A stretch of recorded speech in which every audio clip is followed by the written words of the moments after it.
You know the saying, what happens in Vegas stays in Vegas, but not when it comes to the musicals in the Big Apple. What do I mean by this cryptic phrase? Well, stick around to find out.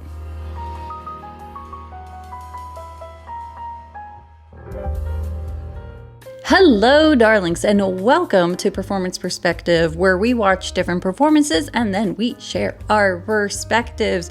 If you're new here, hi, I'm Cara Darling, and if you're not, welcome back. I do want to take a moment and just talk about my look. This is what happens when you listen to Sweeney Todd.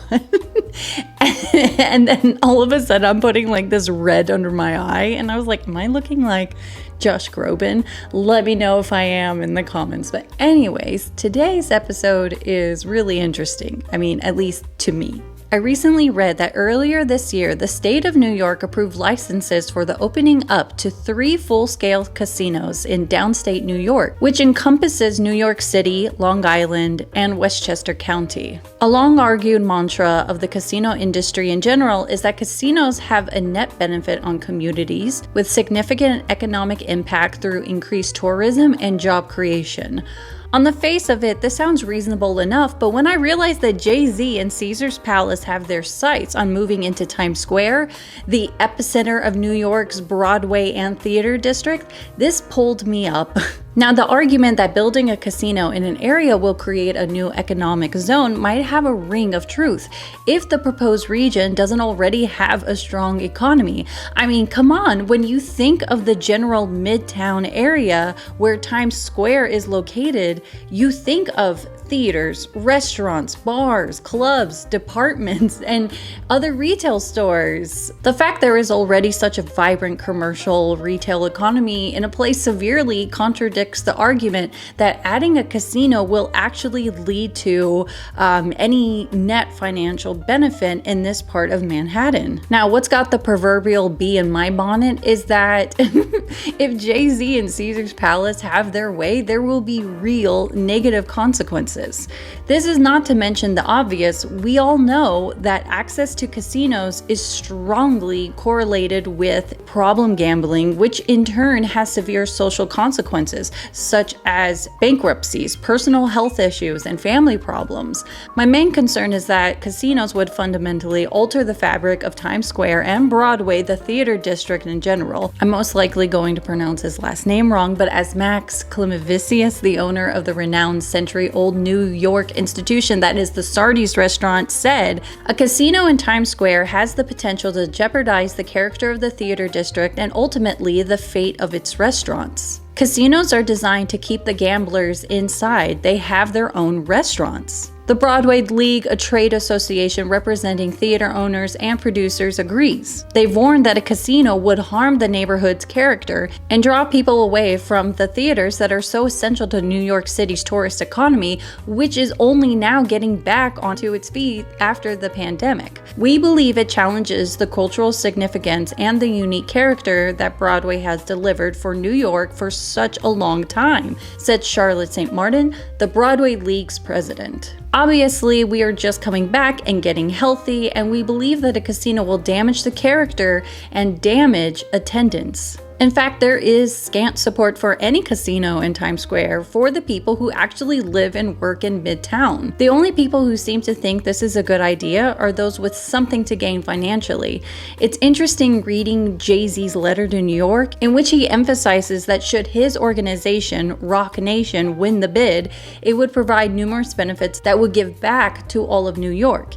He even makes a point that their bid would commit $115 million for diverse theater programs that include daycare for Broadway workers and their families. He believes that having casinos in Midtown would make New York comparable to Monte Carlo. Trust me, even with a casino, the two would never be comparable in a million years. The presence of a casino in New York would actually continue an insidious trend that's underway and would accelerate the city's transformation into Las Vegas. Organizations such as the Broadway League that talk about the importance of maintaining New York's character are falling short, especially when it comes to the musicals that are staged. We live in an age where entertainment, both live and on screen, centers on remakes, expanding existing franchises, and reboots. I mean, revivals. All too often, success in entertainment is rarely about creating new, innovative forms of art, but rather commercial box office success, and sadly, we're seeing this trend affect musical theater. As an example, a look at the Broadway box office takings for the week ending June 4th, 2023 reveals that the most successful shows are movie adaptations, those that have a Hollywood star attraction or a jukebox music.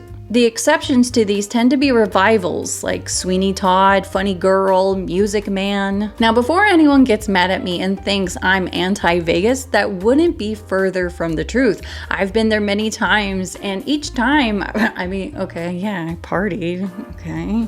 But the entertainment in Vegas is and should remain unique to Vegas. Now, there are similarities between entertainment on Broadway and Vegas shows. Both are known for their high production values, feature elaborate sets, costumes, lighting, and sound designs. But there remain, at least for now, major differences. Broadway is synonymous with theatrical art and showcases a wide range of dramatic performances, whereas Las Vegas are less, highbrow, that cater to mainstream tastes and preferences, often incorporating, spectacle, glitz, and unique entertainment elements. I mean, Thunder Down Under, anyone? Another difference is that Broadway shows typically have longer run times ranging from 2 to 3 hours with an intermission. And Las Vegas shows are often designed to be shorter and more condensed, usually running for around 90 minutes to accommodate multiple performances in a single day. Shows in Vegas are literally entertainment meat grinders. But wait, Six the Musical is 90 minutes with no intermission.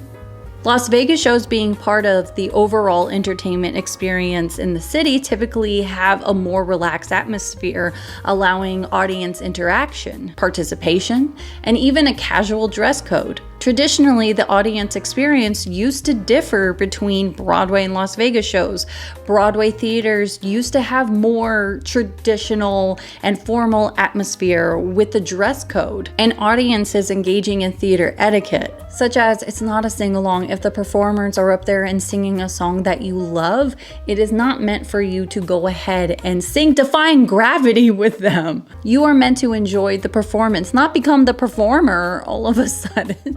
I'm thinking of the controversy with Bodyguard because it has Whitney Houston music, and a lot of people love it and want to sing along, but that's no. It's a huge no. But a musical like Here Lies Love offers a disco dance club experience. Stay tuned because I will make a deep dive video all about Here Lies Love and how it's controversial, and I'm in a place wondering, should we be supporting this musical or not? Another unique aspect of Vegas is the artist in residence. Show at a venue, typically a hotel, like from Celine Dion, Britney Spears, Lady Gaga, J-Lo, Elton John, back to the OG himself, the chairman of the board, Frank Sinatra. Having a commercially successful artist with broad mainstream appeal has proven to be a winning formula for drawing in and entertaining guests in Sin City. It probably hasn't escaped people's attention that Broadway have been increasing the number of shows that are put on featuring a Hollywood star in a bid to attract audiences.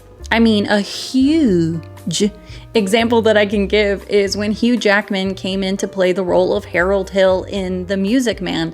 Don't get me wrong, I love The Music Man. I can watch that over and over, but I wonder if people would feel the same about that musical if Hugh Jackman didn't come in to do it. I also want to point out that there's more jukebox musicals coming out with the artist's music and sharing their lives through the musical. I think of Tina, I think of the Neil Diamond musical. So to me, I feel that those are very similar to having a residency. My point is that the Broadway experience is changing, and not in a good way.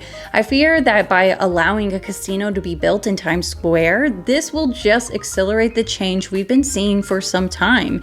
In the rare instances when completely new original musicals have launched, They've typically, fared poorly and closed after a limited run. Bad Cinderella, anyone? I get that revenue is important, especially with the continually rising cost of staging productions, which in turn means musical crowd pleasers are here to stay. But as my husband tells me, I'm a musical purist, and I really do think it's important for there to be a space for original shows. For that to happen, it's crucial for performance institutions like Broadway to retain their unique identity. Anyways, darlings, I would love to know your thoughts about the casino in Times Square. And if you're still here, don't forget to like and subscribe. And how do you feel about the path that Broadway is heading towards? Linked in the description is the letter Jay-Z wrote to New York, but has he even been to a musical? And without further ado, take care, darling.